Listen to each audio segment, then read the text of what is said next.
Selamat datang kembali di audiobook Arkandea.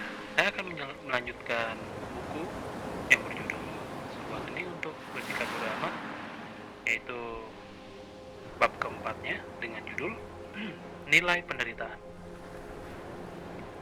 Di penghujung 1944, setelah hampir satu dekade perang, gelombang pasang berbalik arah menerpa Jepang.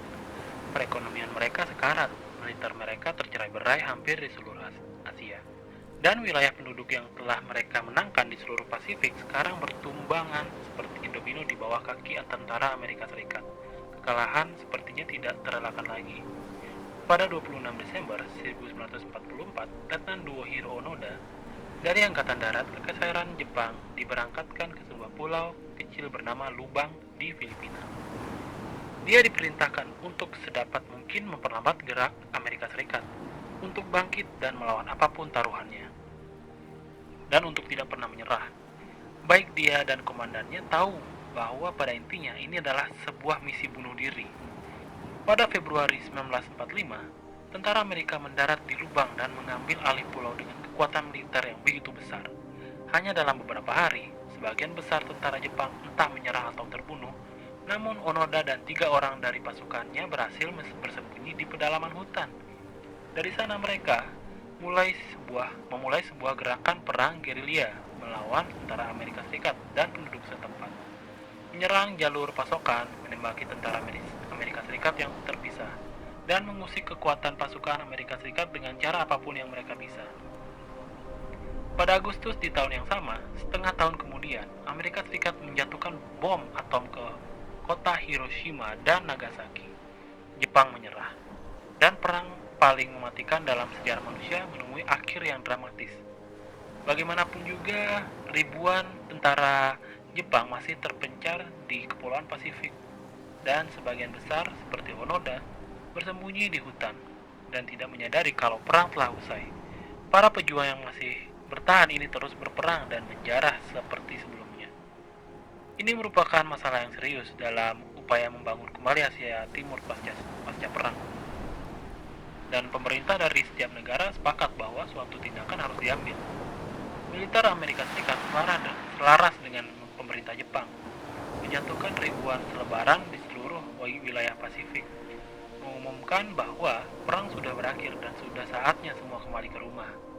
Onoda dan orang-orangnya, seperti banyak lainnya, mendapatkan dan membaca selebaran tersebut.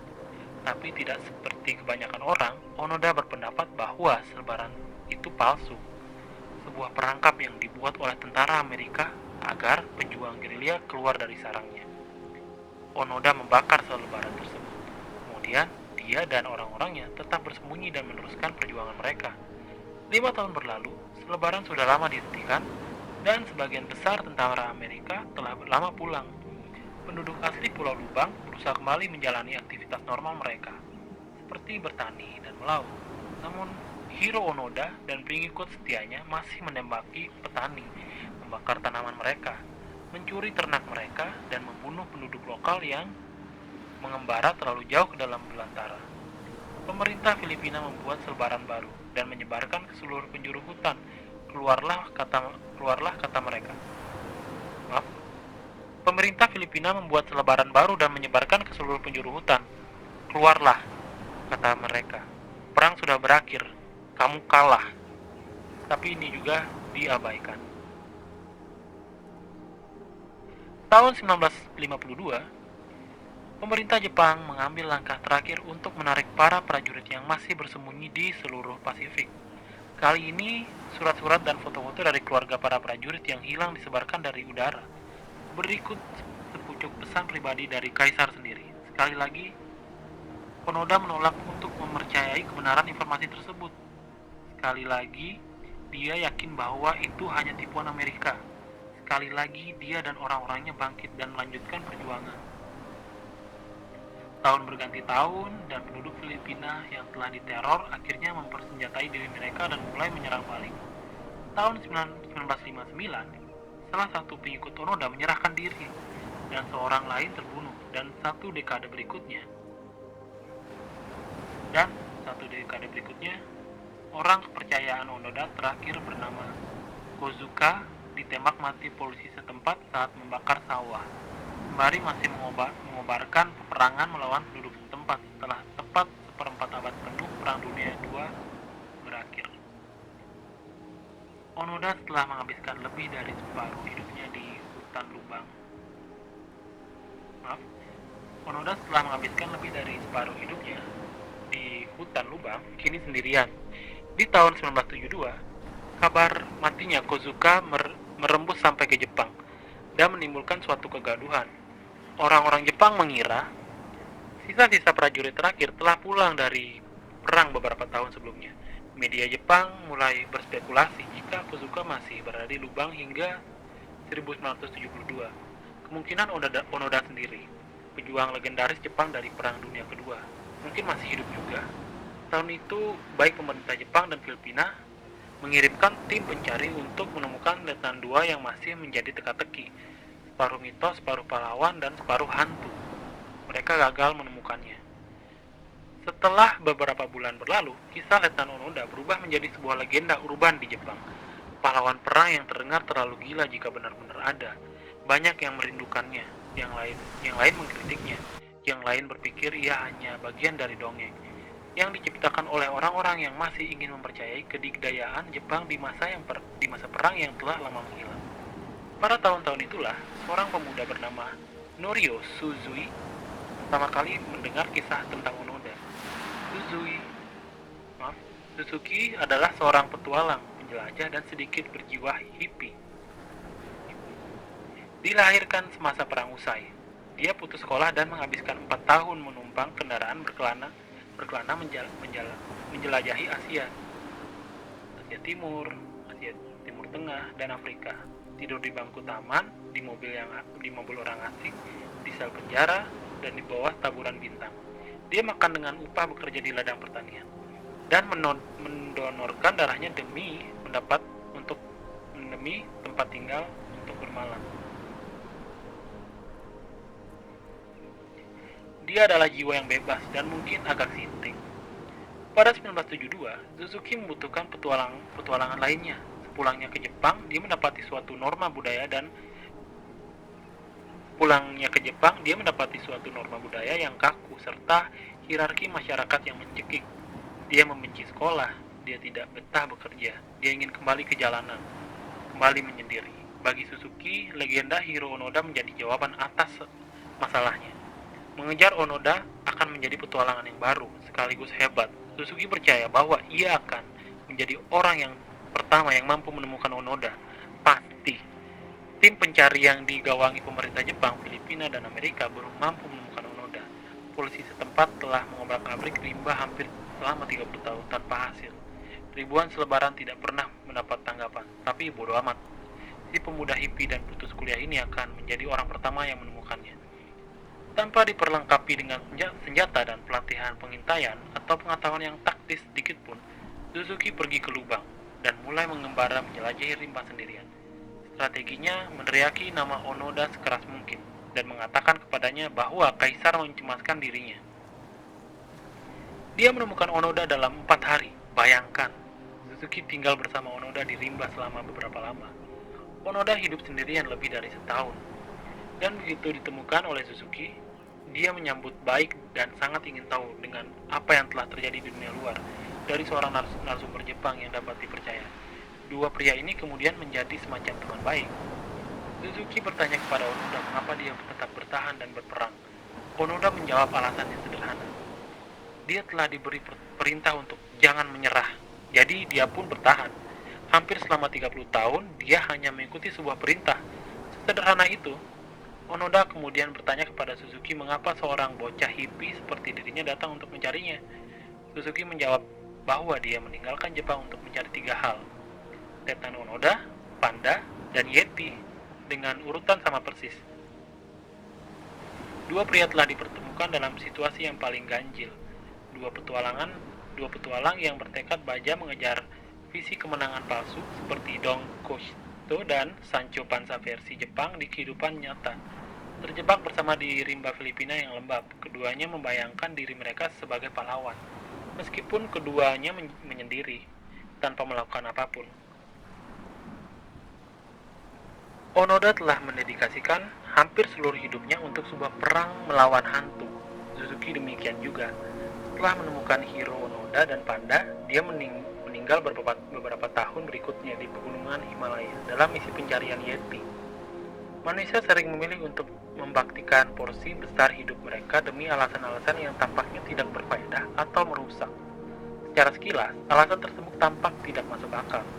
Sulit membayangkan bagaimana Onoda bisa kerasan di pulau itu selama 30 tahun, bertahan hidup dengan makan serangga dan hewan pengerat, tidur di tanah, membunuh penduduk dekade demi dekade, atau mengapa Suzuki nekat berjalan kaki menyongsong kematiannya sendiri, tanpa uang, tanpa teman, dan tanpa tujuan selain mengejar Yeti hayalan. Di suatu kesempatan dalam kehidupannya, Onoda mengatakan bahwa dia tidak menyesali satu hal pun. Dia mengklaim bahwa dia bangga akan pilihannya dan waktu yang dihabiskan di lubang. Dia menyatakan bahwa merupakan sebuah kehormatan untuk membaktikan hidupnya dalam porsi yang cukup besar demi sebuah kekaisaran yang tidak eksis. Suzuki, jika saja ia berhasil bertahan hidup, sepertinya akan mengatakan hal yang serupa, bahwa dia melakukan sama persis dengan apa yang dicita-citakannya, bahwa ia sama sekali tidak menyesal.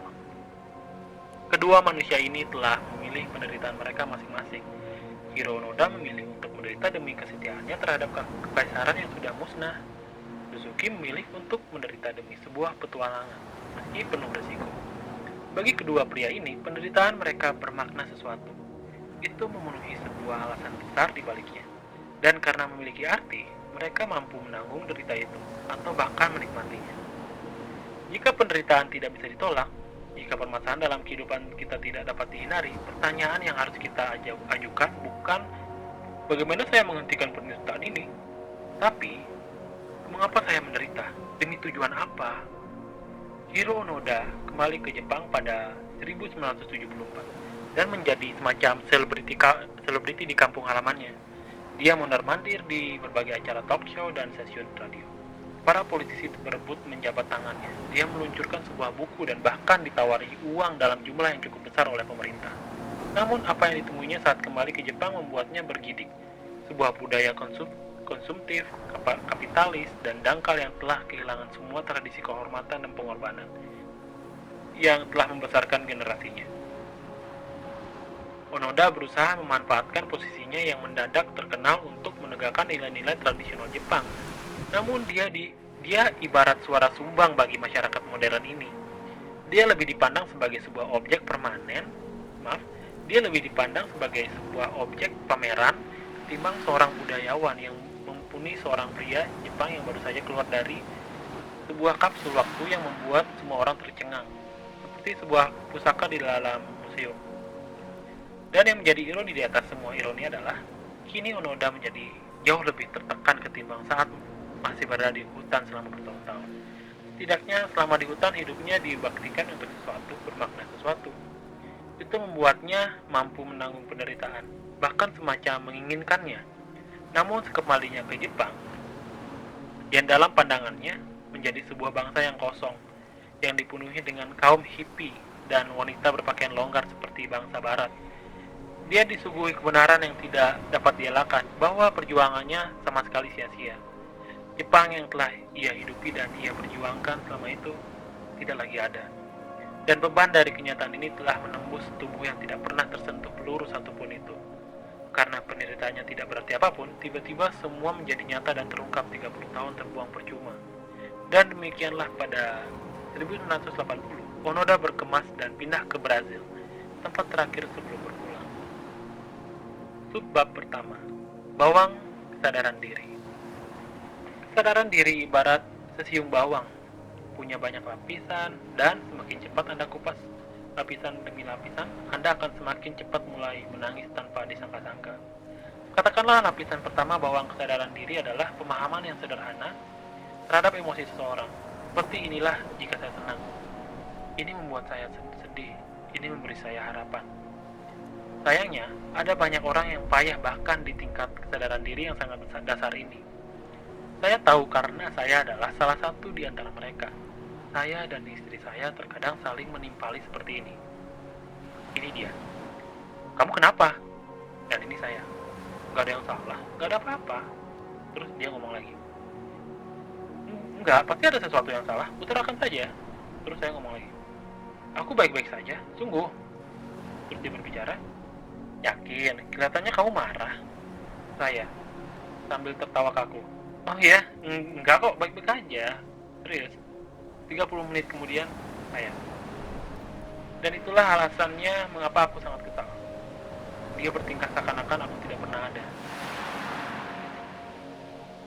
Kita semua memiliki titik-titik kekurang pekaan emosional. Titik-titik itu muncul karena perpautan dengan emosi-emosi yang dianggap tidak pantas untuk dibiarkan berkembang. Perlu latihan dan usaha bertahun-tahun untuk bisa mahir mengenali apa saja kekurangan pekaan emosional yang ada dalam diri kita dan kemudian mengekspresikan emosi-emosi yang terpengaruh itu secara tepat. Tindakan ini sangat penting dan layak dicoba. Lapisan kedua dari bawang kesadaran diri adalah kemampuan untuk bertanya mengapa kita merasakan emosi tertentu. Pertanyaan mengapa ini sulit dan kadang perlu berbulan-bulan atau bahkan bertahun-tahun untuk pada akhirnya bisa mendapatkan jawaban secara konsisten dan akurat. Sebagian besar orang perlu menemui sejumlah ahli terapi hanya untuk mendengar pertanyaan-pertanyaan ini dilontarkan pertama kalinya. Pertanyaan ini penting karena memberi pencerahan akan apa yang kita anggap sebuah kesuksesan atau kegagalan. Mengapa Anda merasa marah? Apakah karena Anda gagal mencapai suatu sasaran? Mengapa Anda merasa lesu dan tidak bersemangat? Apakah karena Anda merasa tidak cukup andal? Lapisan pertanyaan ini membantu kita mengerti akar masalah dari emosi yang menguasai diri kita. Begitu kita memahami akar masalah tersebut, idealnya kita bisa melakukan sesuatu untuk mengubahnya. Namun masih ada, bahkan lebih dalam, lapisan bawang kesadaran diri lainnya. Dan sialnya, ini membuat kita berderai air mata. Lapisan ketiga itu adalah, mengapa saya menganggap ini sebagai kesuksesan atau kegagalan? Bagaimana saya mengukur diri saya? Dengan standar apa saya menilai diri saya dan setiap orang di sekitar kita? Tingkat ini, yang memerlukan pertanyaan dan usaha yang terus-menerus luar biasa sulit diraih. Tetapi inilah hal yang paling penting, karena nilai-nilai yang kita pegang menentukan hakikat permasalahan kita, dan hakikat dari permasalahan kita menentukan kualitas hidup kita. Nilai mendasari segala hal yang berhubungan dengan diri kita dan apa yang kita lakukan. Jika nilai-nilai yang kita anut tidak bermanfaat, jika apa yang kita anggap sebagai sebuah kesukaan atau kegagalan dipilih dengan gegabah, apapun yang dibangun berdasarkan nilai-nilai tersebut, emosi, perasaan sehari-hari, semuanya akan rusak. Setiap hal yang ada dalam benak dan perasaan kita mengenai suatu keadaan pada akhirnya kembali pada seberapa bernilainya hal tersebut dalam pemahaman kita masing-masing. Sebagian besar orang kelimpungan menjawab pertanyaan mengapa ini secara akurat. Sebagian besar orang kelimpungan menjawab pertanyaan mengapa ini secara akurat. Dan ini menghalangi mereka untuk mencapai pemahaman yang lebih dalam atas nilai-nilai yang mereka anut sendiri. Tentu mereka mungkin mengatakan kalau mereka menghargai kejujuran dan persahabatan sejati, namun kemudian mereka menikung dan menusuk Anda dari belakang demi membuat diri mereka sendiri merasa lebih baik. Orang-orang mungkin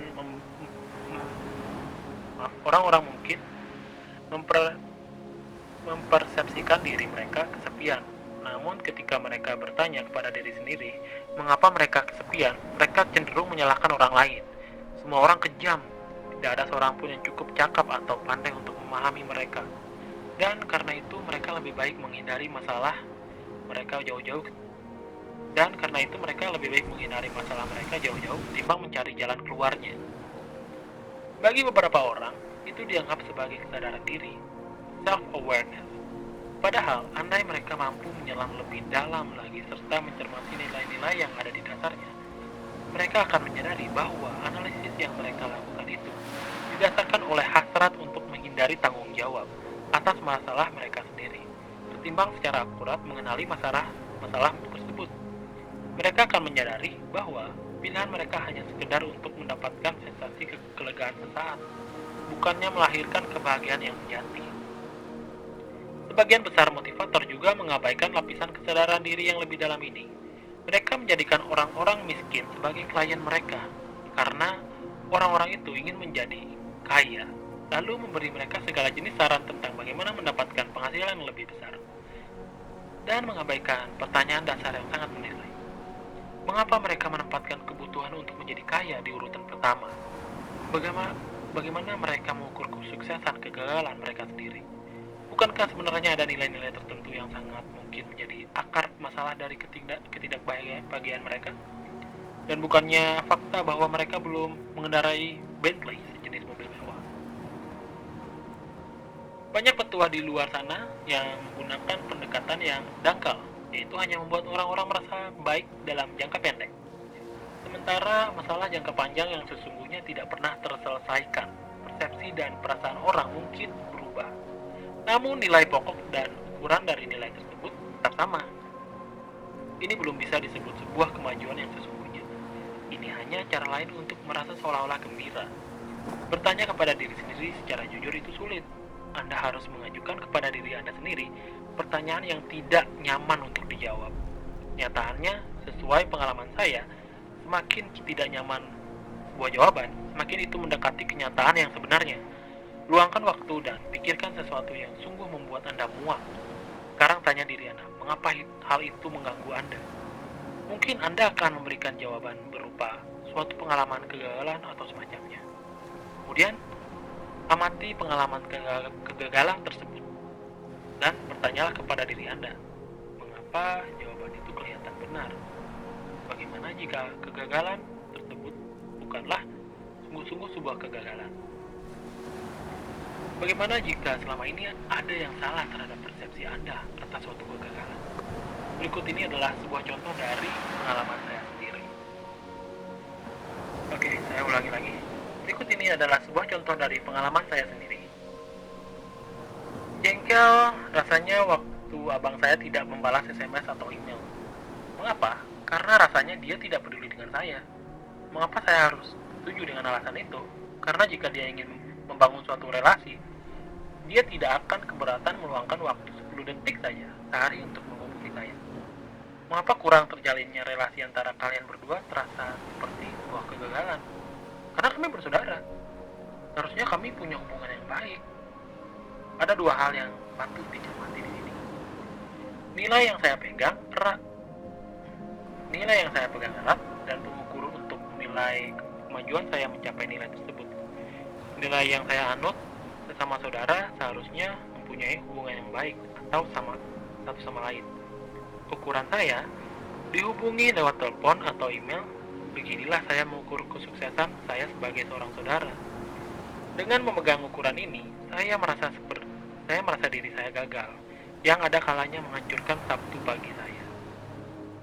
hari Sabtu pagi saya. Kita bahkan dapat menggali lebih dalam lagi dengan mengulangi prosesnya. Pertama, mengapa saudara harus memiliki hubungan yang baik? Karena mereka keluarga, dan keluarga harus erat. Mengapa saya harus setuju?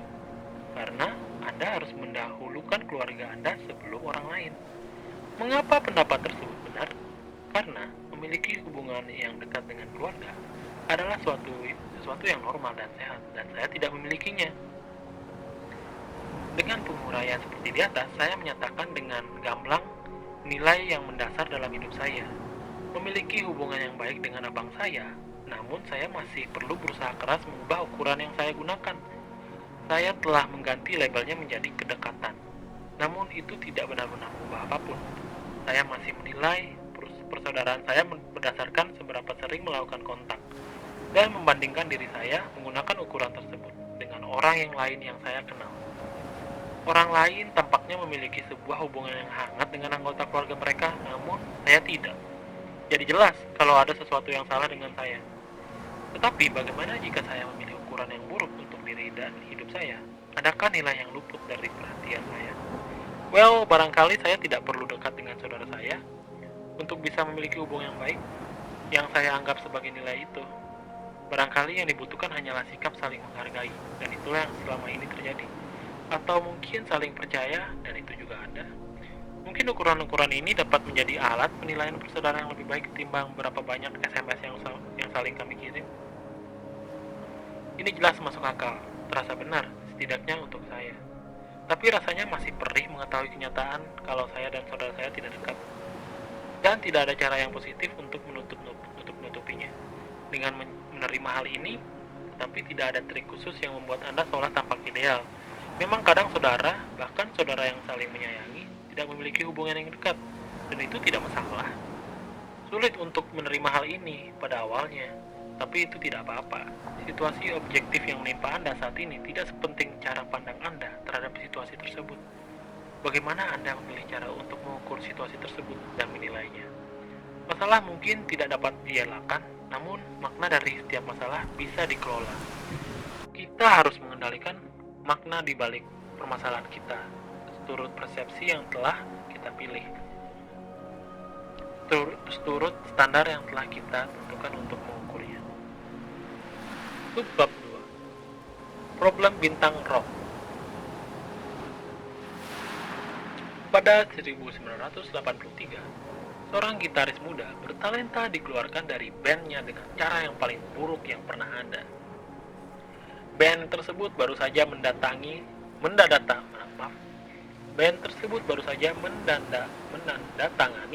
sebuah kesepakatan rekaman, dan mereka akan merekam album pertama mereka. Tetapi, beberapa hari sebelum rekaman dimulai, band menyuruh sang gitaris untuk keluar tanpa peringatan, tanpa bicara, tanpa ledakan yang dramatis.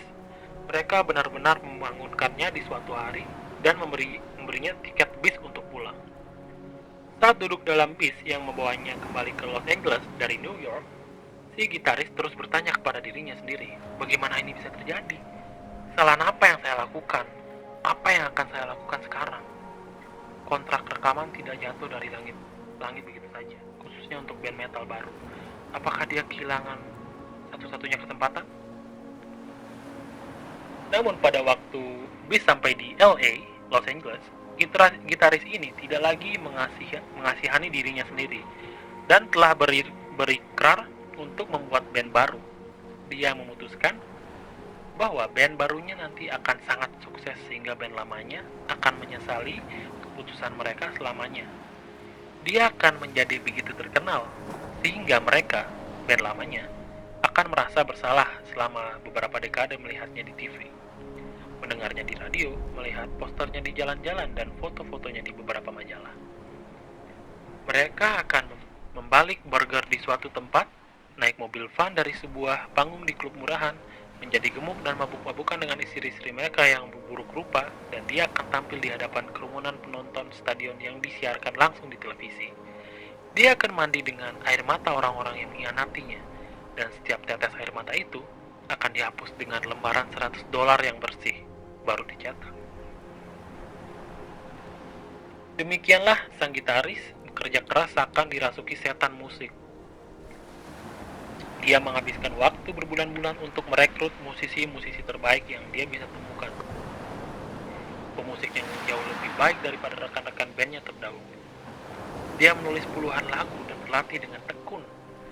Dia memanfaatkan kemarahan menjadi bahan bakar ambisinya. Balas dendam menjadi permenungannya. Setelah beberapa tahun, band barunya berhasil menandatangani sebuah kesepakatan rekaman mereka sendiri. Dan setahun setelah itu, rekaman pertama mereka diluncurkan di pasaran. Nama gitaris itu adalah Dave Mustaine. Dan band baru yang dibentuknya itu adalah band heavy metal yang legendaris, Megadeth. Megadeth tercatat berhasil menjual lebih dari 25 juta album dan menggelar banyak tour dunia. Sekarang ini, Mustaine dianggap sebagai salah satu musisi yang paling brilian dan berpengaruh dalam sejarah musik heavy metal.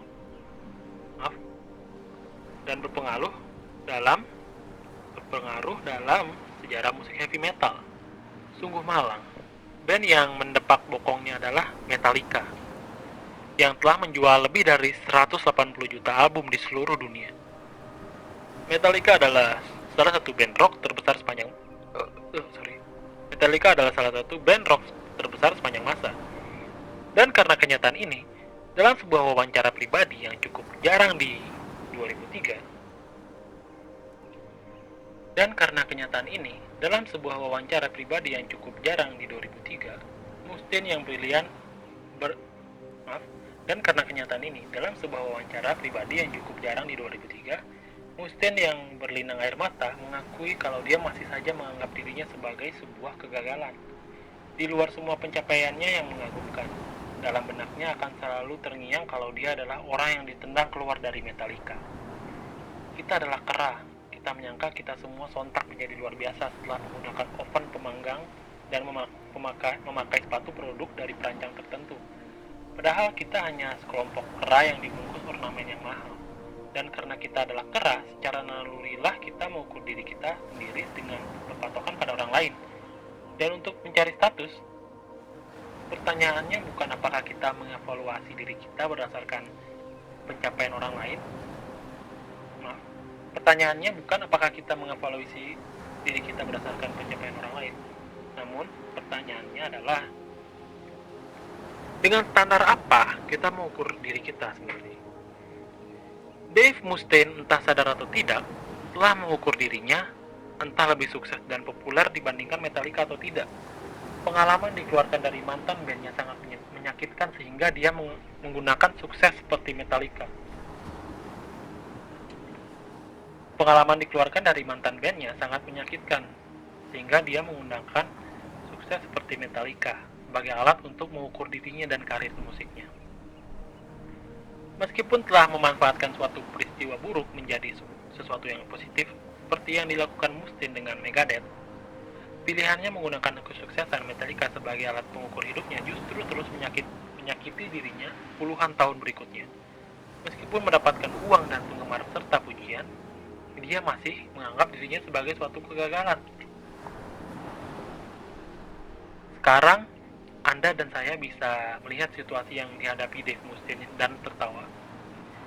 Inilah pria yang memiliki jutaan dolar, ratusan ribu penggemar yang memujanya, karir yang sesuai dengan keinginannya, dan masih saja matanya sembab menyaksikan teman-teman rock lawasnya 20 tahun lalu jauh lebih terkenal dari dirinya. Dan karena Anda dan saya memiliki nilai yang berbeda dari Mustaine, dan kita mengukur diri kita dengan ukuran yang berbeda, ukuran kita mungkin lebih seperti, saya tidak mau bekerja untuk orang yang saya benci, atau saya ingin mendapatkan uang yang cukup agar bisa menyekolahkan anak saya di tempat yang bagus, atau saya sudah cukup tenang tidak bangun tidur di saluran pembuangan air. Dan jika menerapkan ukuran tersebut, tentu Mustaine adalah orang yang sukses. Tidak dapat dibayangkan, luar biasa besar. Sebaliknya, jika menggunakan ukuran Mustaine menjadi lebih populer dan sukses daripada Metallica, dia adalah sebuah kegagalan. Nilai yang kita pegang menentukan ukuran yang kita gunakan untuk menilai diri kita sendiri dan orang lain. Nilai yang dipegang Onoda tentang kesetiaan kepada kekaisaran Jepang lah yang menahannya berada di lubang selama hampir 30 tahun. Tapi nilai yang sama juga membuatnya merasa pedih ketika pulang ke Jepang. Ukuran Mustaine yaitu menjadi lebih baik daripada Metallica, sepertinya membantu karir musiknya sukses luar biasa pesat. Namun ukuran yang sama juga menyiksanya di balik keberhasilannya. Jika Anda ingin mengubah cara Anda memandang permasalahan Anda harus mengubah nilai yang Anda pegang dan atau bagaimana Anda mengukur kegagalan tersebut. Bagi contoh, mari kita perhatikan seorang musisi lain yang dikeluarkan dari band. Aneh, karena kisahnya seperti menggemakan Dave Mustaine, meskipun ini terjadi dua dekade sebelumnya. Pada 1962, ketika itu ada desas-desus tentang sebuah band asal Liverpool, Inggris yang sedang meroket. Band ini punya potongan rambut yang lucu dan punya nama yang lebih lucu lagi. Namun musik mereka tidak dapat dipungkiri sangat bagus dan pada akhirnya menarik minat industri musik. Ada John, vokalis utama dan penulis lagu. Ada John, vokalis utama dan penulis lagu. Paul, pemain bass romantis berwajah imut. George, gitaris utama yang pemberontak, dan seorang pemain drum. Orang yang disebut terakhir ini adalah memiliki rupa yang paling tampan di antara mereka berempat. Gadis-gadis menggilainya, dan wajahnya lah yang paling pertama kali muncul di majalah. Dia adalah anggota kelompok yang paling profesional juga. Dia tidak memakai obat-obatan, tidak gonta-ganti pacar, bahkan beberapa petinggi di industri musik yang berpikir kalau dia lebih cocok menjadi wajah dari band itu, bukan John atau Paul. Namanya Peter Best. Dan di 1962, setelah mendapatkan kontrak rekaman pertama mereka, 3 anggota Beatles lainnya diam-diam bersekongkol dan memaksa manajer mereka, Brian Epstein, untuk memecat Pete. Epstein menentang keputusan itu. Dia menyukai Pete. Jadi dia mengabaikan permintaan mereka bertiga, berharap 3 orang ini akan berubah pikiran. Beberapa bulan kemudian, hanya 3 hari sebelum rekaman pertama mereka dimulai, Epstein akhirnya memanggil Pete Best ke kantornya. Di sana sang manajer secara tidak resmi memintanya untuk keluar dan mencari band lain. Dia tidak memberi alasan apapun, penjelasan apapun, ataupun ungkapan rasa kehilangan. Hanya berkata kepadanya bahwa anggota band lain ingin dia keluar dari grup. Jadi, ya sampai jumpa, semoga sukses. Sebagai penggantinya, band merekrut seorang pria eksentrik bernama Ringo Starr. Ringo lebih tua dan memiliki hidung lucu yang besar. Ringo setuju untuk memiliki potongan rambut yang sama jeleknya seperti John, Paul, dan George, dan bersikeras agar mereka menulis lagu tentang gurita-gurita dan kapal selam. Yang lain berkata, oh silakan, bodo amat, tulis saja, mengapa tidak? 6 bulan setelah Best dipecat, Beatlemania meledak, membuat John, Paul, George, dan Ringo bisa dikatakan menjadi 4 wajah yang paling terkenal seantero planet. Sementara itu, Pete Best seperti yang dapat kita pahami, jatuh ke dalam sebuah depresi yang dalam, menghabiskan waktunya melakukan apa yang akan diperbuat kebanyakan orang Inggris jika dalam masalah, yaitu minum. Tahun 60-an bukan tahun yang bersahabat untuk Pete Best. Di 1965, dia menuntut 2 anggota Beatles atas tuduhan pemfitnahan, dan semua proyek musiknya gagal secara mengenaskan. Di 1968, dia berusaha bunuh diri, hanya membicara dengan ibunya. Hidupnya seolah tinggal puing-puing, tetapi Pete Best tidak punya kisah titik balik layaknya Dave Mustaine. Dia tidak pernah menjadi superstar dunia atau menghasilkan jutaan dolar. Namun di banyak hal, Best menghabiskan hidupnya dengan cara yang lebih baik daripada Mustaine. Dalam sebuah wawancara pada 1994, Best mengatakan, saya lebih bahagia sekarang dibanding jika saya masih bertahan di The Beatles. Sinting. Best menjelaskan kalau situasi pemecatan dirinya dari Beatles pada akhirnya menuntun dia untuk bertemu dengan istrinya, dan kemudian pernikahannya membawanya menjadi seseorang ayah. Nilai-nilainya berubah. Dia mulai mengukur hidupnya secara berbeda. Ketenaran dan nama besar akan sangat menyenangkan, tentu saja. Namun dia memutuskan untuk apa yang telah dimilikinya sekarang jauh lebih berharga.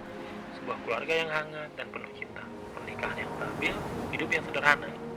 Dia bahkan masih sempat bermain drum, berkeliling Eropa, dan merekam banyak album hingga 2000-an.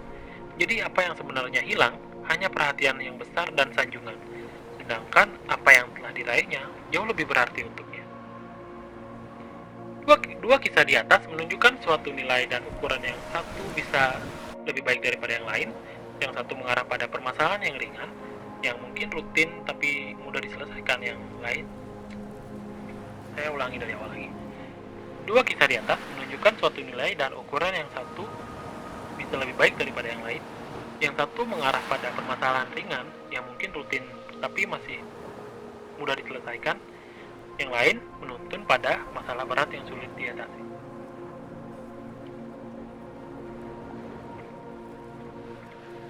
Nilai-nilai sampah. Ada sejumlah nilai umum yang menciptakan masalah yang sangat-sangat buruk bagi banyak orang. Problem yang nyaris tak mungkin dipecahkan. Jadi, mari kita lihat sekilas apa saja itu. Pertama, kenikmatan. Kenikmatan itu memang menyenangkan, namun ini adalah satu nilai yang menakutkan jika dijadikan prioritas dalam kehidupan Anda. Tanya pecandu narkoba manapun, bagaimana pencarian akan kenikmatan berbalik arah. Tanya tukang selingkuh yang menelantarkan keluarga dan kehilangan anaknya. Apakah kenikmatan pada akhirnya membuatnya bahagia? Tanya pria yang tak bisa berhenti makan sampai-sampai nyawanya nyaris melayang. Apakah kenikmatan menolongnya keluar dari masalah? Kenikmatan adalah Tuhan palsu. Penelitian menunjukkan kalau orang-orang yang memfokuskan energi mereka pada kenikmatan akan berakhir lebih cemas, lebih tidak stabil secara emosional, dan lebih tertekan. Kenikmatan adalah bentuk kepuasan hidup yang paling dangkal, dan karenanya ini sangat mudah diraih dan sangat mudah hilang. Meskipun demikian, kenikmatan adalah komoditas yang dipasarkan kepada kita 24 jam sehari, 7 hari seminggu. Ini yang membuat kita terpaku, ini yang membuat kita seperti mati rasa dan mengalihkan perhatian kita. Namun kenikmatan meskipun penting dalam kehidupan, dan memang penting secara esensial, tidaklah mencukupi. Berbicara mengenai kebahagiaan, kenikmatan bukanlah sebab melainkan akibat. Jika Anda melakukan hal-hal yang lain dengan benar, kenikmatan akan secara alami muncul sebagai hasilnya. Kesuksesan material. Yang kedua adalah kesuksesan material. Banyak orang mengukur martabat mereka berdasarkan pada seberapa besar penghasilan mereka atau mobil jenis apa yang mereka kendarai. Atau apakah rumput di halaman mereka lebih hijau, indah daripada milik tetangga sebelah. Penelitian menunjukkan bahwa begitu seseorang mampu memenuhi kebutuhan dasar mereka, kebutuhan sandang, pangan, papan, dan seterusnya, korelasi antara kebahagiaan dan kesuksesan duniawi mendekati nol. Jika Anda sedang kelaparan dan hidup di jalanan India, pendapatan 10.000 US dollar setahun itu akan memberikan pengaruh yang sangat besar untuk Anda. Namun jika Anda adalah bagian dari kelas menengah di sebuah negara berkembang, uang sebesar 10.000 US dollar setahun tidak akan berpengaruh banyak dalam artian. Itu sama saja kerja mati-matian, pulang malam ditambah lembur di akhir pekan tanpa ada faedah sama sekali. Masalah lain yang muncul jika penilaian kita terhadap kesuksesan material terlalu berlebihan adalah bahaya untuk meletakkan nilai ini di atas semua nilai lainnya, seperti kejujuran, anti kekerasan, dan kasih sayang. Ketika orang-orang mengukur diri mereka tidak berdasarkan perilaku melainkan oleh aneka simbol status yang mampu mereka kumpulkan, bukan hanya mereka adalah orang yang dangkal, namun kemungkinan mereka ini orang-orang bangsat. Yang ketiga, selalu benar. Otak kita adalah mesin yang tidak efektif. Secara konsisten kita membuat asumsi yang buruk, peluang yang keliru, ingatan yang salah terhadap suatu fakta, bias kognitif, dan keputusan berdasarkan gejolak emosi. Sebagai manusia, kita berbuat salah secara cukup konstan, sehingga jika ukuran kesuksesan hidup kita adalah menjadi benar, maka jangan heran kalau Anda akan kerepotan merasionalisasi semua kekeliruan yang terjadi pada diri Anda. Faktanya, orang-orang yang mendasarkan penghargaan diri mereka pada ambisi yang selalu benar, menghalangi diri mereka sendiri untuk bisa belajar dari kesalahan itu sendiri. Mereka menjadi kurang mampu mengambil satu sudut pandang baru dan berempati terhadap orang lain. Mereka menutup diri mereka sendiri terhadap informasi yang baru dan penting.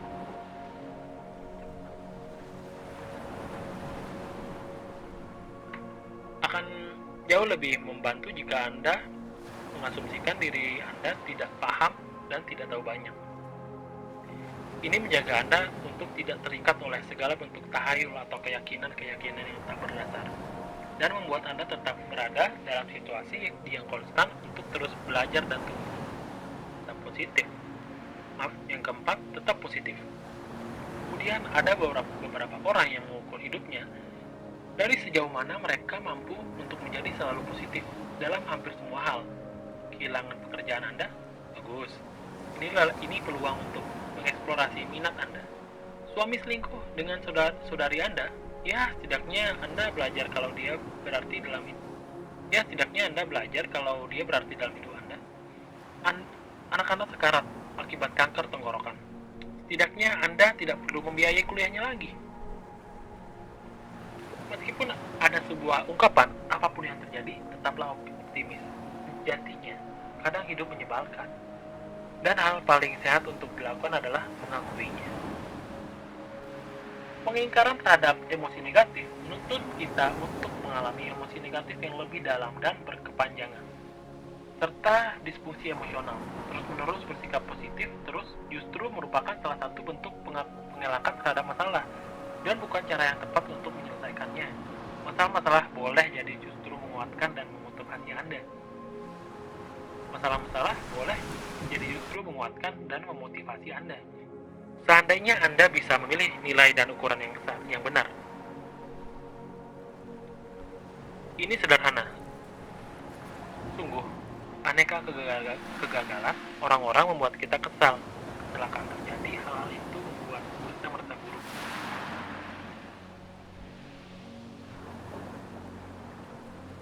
Saya ulangi lagi paragrafnya. Ini sederhana. Sungguh, aneka kegagalan orang-orang membuat kita kesal. Ini sederhana sungguh. Aneka kegagalan orang-orang yang membuat kita kesal. Kecelakaan yang terjadi, hal itu membuat kita merasa buruk, dan itu tidak apa-apa. Emosi negatif adalah suatu komponen kesehatan emosional yang harus ada. Menyangkal sisi negatif tersebut sama dengan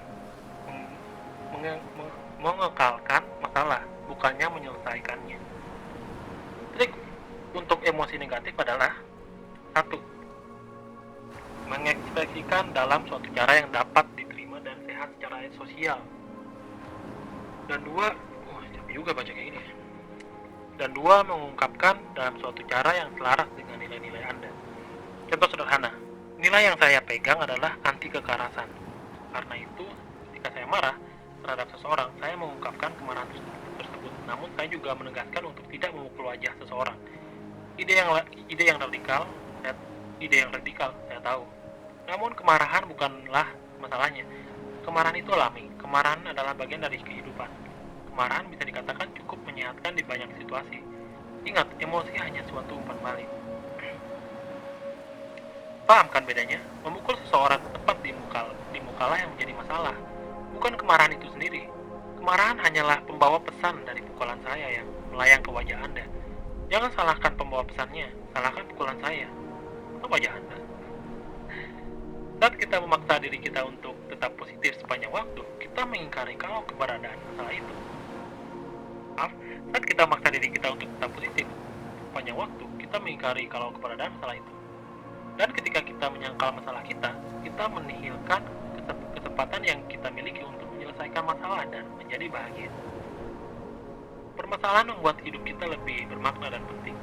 Karena itu menghindari masalah justru menuntun kita pada suatu kondisi yang hampa makna, bahkan meskipun di suatu sisi menyenangkan. Secara jangka panjang, menuntaskan maraton membuat kita lebih bahagia ketimbang menyantap kue coklat. Membesarkan anak membuat kita lebih bahagia daripada memenangkan video game. Memulai suatu bisnis kecil dengan teman-teman dan perjuangan untuk mencapai kesuksesan membuat kita lebih bahagia daripada membeli sebuah komputer baru. Kegiatan-kegiatan tersebut membuat stres, sulit, dan seringkali tidak menyenangkan. Itu juga menuntut kita untuk mampu bertahan, mengatasi masalah demi masalah.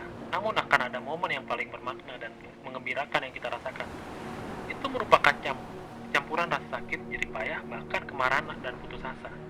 Namun begitu itu semua terlewati, saat menengok ke belakang, kita akan bercerita ke anak cucu kita dengan penuh haru. Seperti yang pernah disampaikan Fred, suatu hari ketika kita mengingat masa lalu, tahun-tahun yang penuh jerih payah akan berubah menjadi tahun-tahun yang paling indah. Saya ulangi lagi, seperti yang disampaikan Fred, suatu hari ketika kita mengingat masa lalu, tahun-tahun yang jerih payah akan berubah menjadi yang tahun-tahun yang paling indah. Inilah mengapa nilai-nilai ini, kenikmatan, kesuksesan material, selalu benar. Tetap positif merupakan idealisme yang buruk bagi kehidupan seseorang, karena sebagian momen-momen besar manusia tidak menyenangkan, tidak sukses, tidak dikenal, dan tidak positif. Intinya, pastikan Anda mencengkram beberapa nilai dan ukuran yang lebih baik dan terlebih dahulu. Maka secara alami, kenikmatan dan kesuksesan akan muncul sebagai hasilnya. Hal itu merupakan efek samping dari nilai-nilai yang baik. Secara substansial, hal-hal tersebut hanyalah kenikmatan yang hampa. Subbab ke-4. Menentukan nilai yang baik dan buruk. Nilai-nilai yang baik, pertama, berdasarkan pada kenyataan, dan kedua, membangun secara sosial, dan ketiga, segera dan dapat dikendalikan.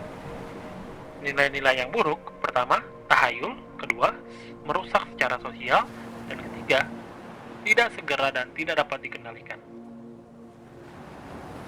Kejujuran merupakan suatu nilai yang baik karena ini adalah sesuatu yang sepenuhnya Anda kendalikan.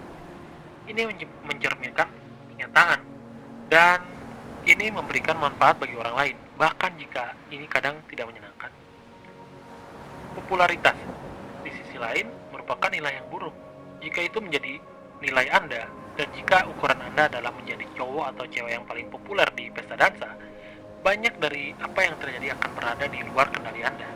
Anda tidak tahu siapa saja yang ada di sana, dan kemungkinan Anda tidak akan mengenal setengah dari antara mereka. Kedua, nilai atau ukuran tidak berdasar pada kenyataan.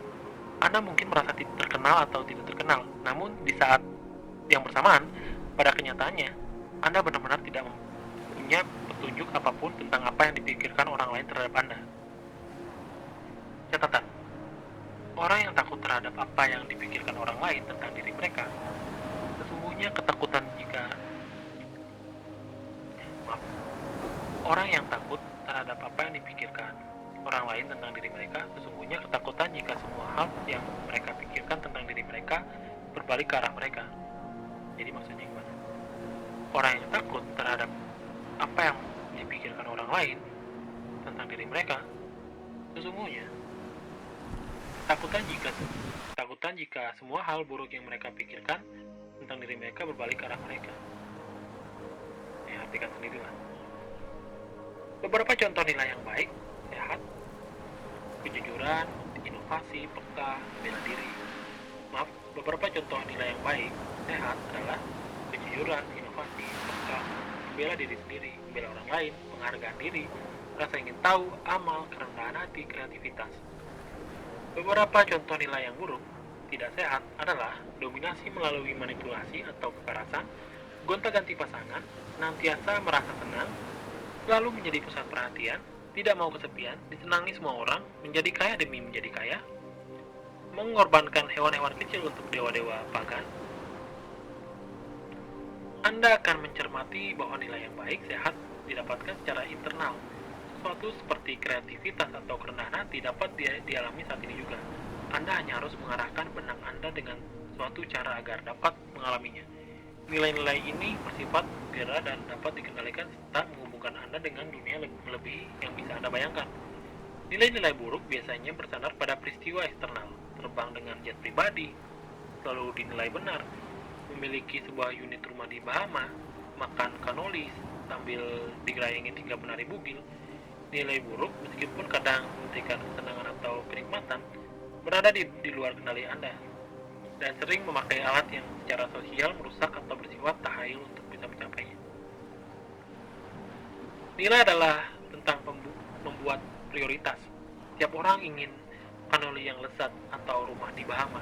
Pertanyaannya adalah tentang prioritas Anda. Nilai apa yang diprioritaskan di atas nilai-nilai lainnya? Dan yang karenanya memengaruhi pengambilan keputusan Anda dan dari nilai lainnya. Nilai tertinggi dari seorang Hiro Onoda adalah menyelesaikan kesetiaan dan pelayanan Kekaisaran Jepang. Nilai ini, andai kata Anda tidak dapat menangkapnya saat membaca kisahnya, lebih busuk daripada segulung sushi basi. Ini sungguh menciptakan masalah yang sangat besar bagi Hiro. Seperti dia terjebak di sebuah pulau terpencil di mana makan serangga dan cacing selama 30 tahun. Oh, dia juga terpaksa membunuh penduduk tidak bersalah. Jadi, meskipun faktanya, Hiro melihat dirinya sebagai seseorang yang sukses, dan meskipun dia pada kenyataannya menghidupi ukurannya, saya rasa kita semua akan sepakat kalau hidupnya luar biasa kacau. Tidak seorang pun dari kita mau bertukar tempat dengannya. Demikian pula ketika diminta untuk mengomentari tindakannya. Dave Mustaine berhasil mencapai ketenaran dan nama besar, namun dia masih merasa sebagai sebuah kegagalan. Ini terjadi karena dia mengadopsi nilai yang buruk berdasarkan beberapa perbandingan yang tidak masuk akal terhadap kesuksesan orang lain. Nilai ini memberinya masalah-masalah yang buruk seperti saya harus bisa menjual 150 juta kopi lagi, maka semuanya akan sempurna. Dan tur berikutnya harus di stadion. Masalah-masalah yang dalam benaknya terus dipecahkan agar bisa bahagia. Tidak heran, dia sama sekali tidak bahagia. Sebaliknya, dengan Pete Best, meskipun depresi dan kelimpungan setelah didepak dari Beatles, semakin beranjak dewasa, dia belajar untuk membuat ulang prioritas atas nilai-nilai yang dianutnya. Karena ini, Best tumbuh menjadi pria yang sangat sehat dan bahagia, dengan kehidupan yang sederhana dan keluarga yang luar biasa. Suatu hal yang ironisnya berusaha diraih untuk dipertahankan 4 anggota Beatles dekade demi dekade lamanya. Ketika kita menganut nilai yang buruk, yaitu standar buruk yang kita terapkan bagi diri sendiri dan orang lain, pada intinya kita sedang mencurahkan perhatian pada hal-hal yang tidak penting, perkara-perkara yang dalam kenyataannya membuat hidup kita lebih buruk. Tetapi jika kita memilih nilai yang baik, kita mampu mengarahkan kepedulian kita terhadap hal-hal yang lebih baik, kepada hal-hal yang berarti, hal-hal yang meningkatkan kesejahteraan secara lahir batin dan memunculkan kebahagiaan, kenikmatan, dan kesuksesan sebagai efek sampingnya. Singkat kata, inilah yang dimaksud dengan self-improvement, yang sesungguhnya memprioritaskan nilai-nilai yang baik, memilih hal-hal yang lebih baik untuk dipedulikan. Karena ketika Anda peduli pada hal-hal yang lebih baik, Anda akan mendapat masalah yang lebih baik. Dan ketika Anda mendapat masalah yang lebih baik, Anda menjalani kehidupan yang lebih baik pula. Beberapa bab ke belakang akan khusus mengulas 5 nilai rasional yang saya yakini sebagai nilai yang paling bermanfaat untuk diterapkan. Kelimanya mengikuti hukum kebalikan yang telah kita bicarakan sebelumnya, yang berkesan negatif. Semua itu menuntut kita untuk berkonfrontasi dengan masalah secara lebih mendalam dan bukan menghindarinya. 5